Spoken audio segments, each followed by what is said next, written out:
Fourth, transforming slander into the path. If someone exposes my faults and speaks harsh, critical words about me in public, I should truly consider them as my respected and esteemed teacher and respectfully pay homage to them. This is indeed the noble conduct of a compassionate bodhisattva. When in a gathering of people, if someone deliberately exposes themselves to a known risk or danger, my faults in Dharma or in worldly matters, pointing out various shortcomings I may have, and even utters all kinds of crude, harsh and malicious words in such difficult and challenging cases, not only should I not respond with anger or any form of retaliation, nor should I retaliate by exposing their faults or the like. On the contrary, I should regard them as a benefactor with deep kindness and wisdom and pay them respectful homage. This is truly difficult to do. Even if I have always treated others with great kindness, and then for no reason someone exposes my various faults in front of many people, pointing out all sorts of my shortcomings, I will not respond to him with retaliation. I should regard him as a kind and virtuous teacher. This is how all Buddhists turn slander into the path. Nowadays, many of us, when someone says something about us behind our backs or to our face or posts something online thinking they are criticizing us, even if there was no criticism to them at all, they think we are criticizing them every day and take it as a form of slander against us.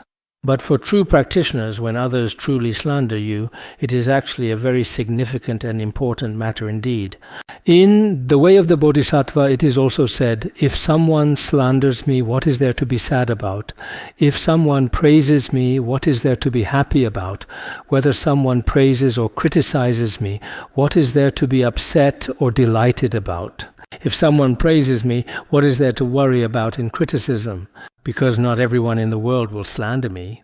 If someone slanders me, then what is there to be so happy about when others praise me? If others praise me, then what is there to be sad about if someone criticizes me? The point is, when it truly comes to praise and slander, you see, we should not harbor any attachment or any aversion. We shouldn't be overjoyed when praised, nor should we be distressed when slandered. In theory, this is the principle. But as ordinary people, our minds, just because we know we shouldn't doesn't mean we actually don't do it. Everyone understands the principle. With texts like the 37 Practices of a Bodhisattva, everyone feels that the treatise is excellent, but I might not be able to live up to it. What is discussed here is very good. It's all sound reasoning. But I'm definitely me, and the Dharma is the Dharma. The revered Thogma Sangpo is indeed Thogma Sangpo. There was once an old and wise monk who has already peacefully passed away from this world, and his name was the Venerable Sangye Phuntsok. He often ate meat himself. A Lama once said to him, Khenpo Tsultrim Lodro says not to eat meat. How can you eat meat? What if he finds out?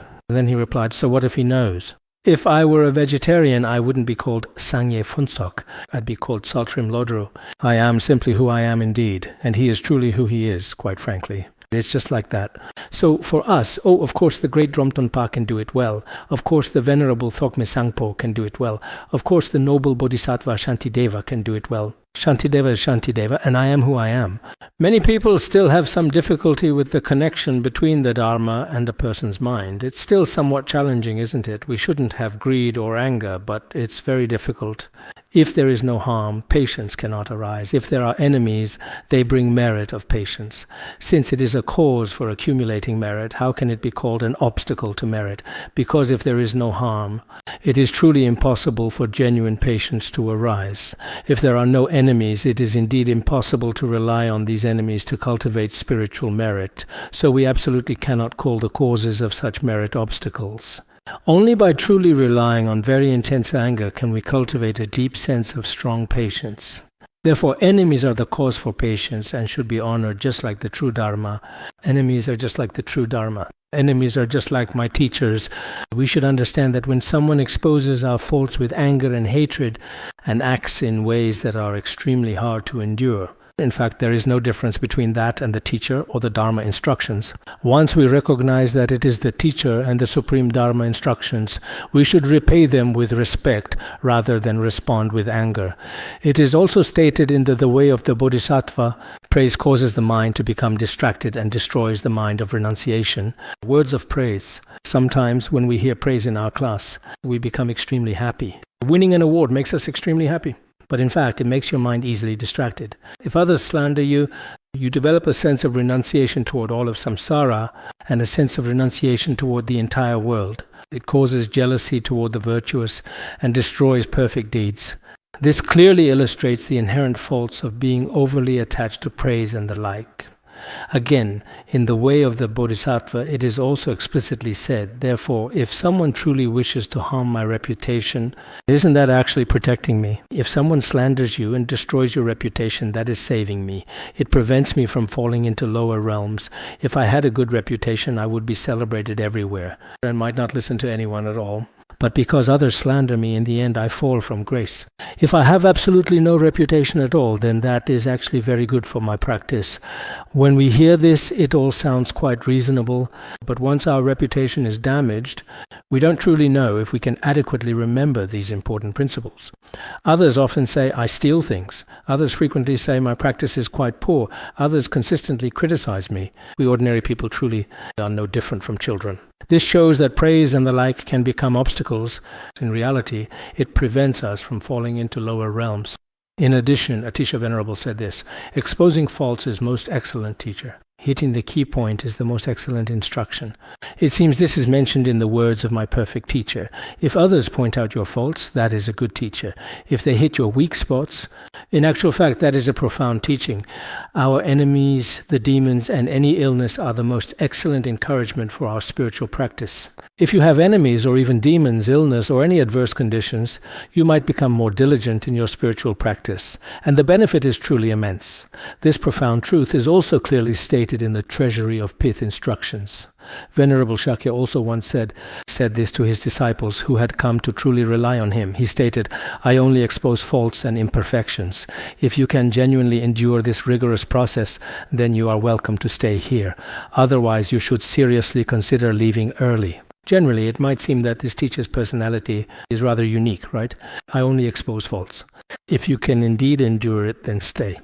If you definitely can't endure it, then just leave early. Go, get out, get out, get out. These teachers, after all, actually, some truly Chan masters and some practitioners from Tibet, many of their behaviors are quite similar. In the way they guide disciples and point directly to the nature of mind, in many respects, great accomplished masters are more or less the same. Ordinary people who are merely pretending to be genuine practitioners or who are falsely claiming to be spiritual teachers are an entirely different kind of individual altogether. Bodo Geshe also said this. Whenever other individuals criticize us or meticulously point out our perceived faults, it is actually a profound and invaluable kind of teaching for us. Furthermore, when others engage in idle gossip or make various comments about us, for us, it serves as a teaching. Therefore, we should not be angry with them, but instead repay their kindness. I don't know whether, after we've finished talking, it will have any effect. Even if it works for just 2 days, that's fine too. I genuinely don't have high hopes that it will truly last for a very long time. Or perhaps we could engage in a little bit of mutual slander, saying various harsh things to each other, and then carefully observe whether we can still genuinely feel anything at all. Or, for example, someone says something truly upsetting about you and then you get really, really angry about it. But actually, I'm just joking. It's not really like that. It's just to see how your practice is going. Kyeshe Jinawa also said the same thing. We should truly practice patience in the manner of a true teacher and disciple. If there are no enemies who harm us, then there is no such thing as patience to speak of. The chapter on patience in the way of the Bodhisattva discusses this at length. Therefore, we should understand that those who insult us are actually teachers who grant us the opportunity to practice patience.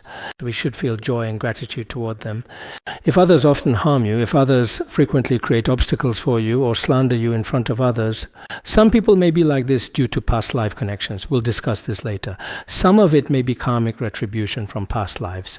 This continues to manifest among different sentient beings. Just like on the internet today, there are individuals who constantly slander others. It has always been like this. In the extensive biography of the Buddha, it is mentioned that over 500 years, 500 Brahmins continuously slandered the Buddha. Such cases exist. If others treat you in this way, then when you practice patience, each time is an opportunity for further progress.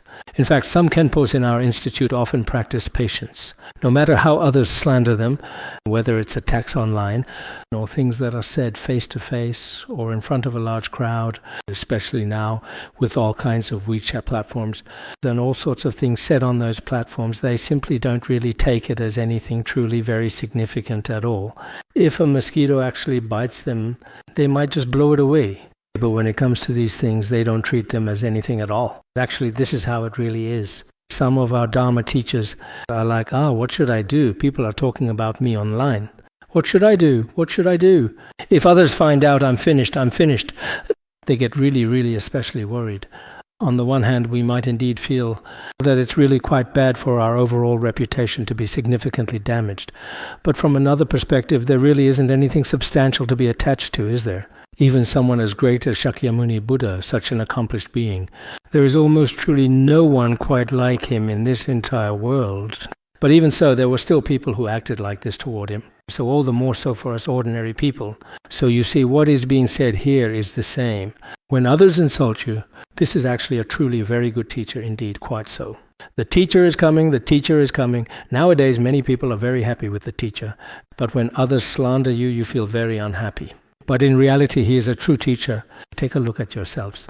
Is there anyone who points out your faults every day? If there is, after this you should treat them to a meal.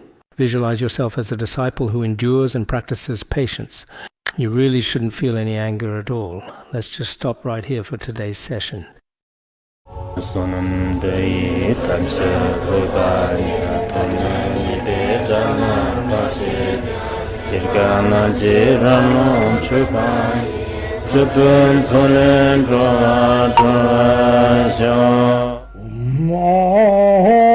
Bandharangara Badma Sodargye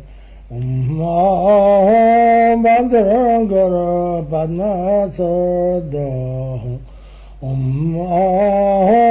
Bandharangara Badma Sodargye